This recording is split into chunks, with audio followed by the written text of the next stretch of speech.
আসসালামু আলাইকুম দর্শক, আশা করি সবাই ভালো আছেন। দর্শক, এই হলো সমিল, যেটা গবাদি পশু মোটা তাজা করার জন্য খুবই উপকারী একটা দানাদার খাদ্য। অল্প একটু জমিতে বুনতে পারছি আমি, বেশি একটা পারি নাই, কারণ ওই দেখেন ওই মাথায় নেটের বেড়া, ওখানে আমার ঘাস চাষ করা ছিল, ওখানে 3 বিঘা জমিতে ব্যবহার করছি, মানে বুনছি। আর এই সাইড দিয়ে আছে 2 বিঘা।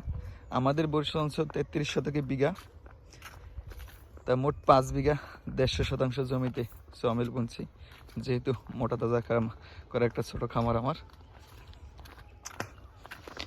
মোটামুটি ভালো দানা দিছি, তবে পোকা আক্রমণ করছে, ঘাসগুলো লাল আছে, এই বেসনগুলো, কারণ দানা আপনার পানির ব্যবস্থা ছিল না। বেসন বুনলে অবশ্যই জমিতে একবার পানি দিতে হয়, এরপরে হালকা পরিমাণ শতাংশতে 250 গ্রাম কি 200 গ্রাম ইউরিয়া সার দিলে দ্রুত বৃদ্ধি পায়, ফলন বেশি আসে।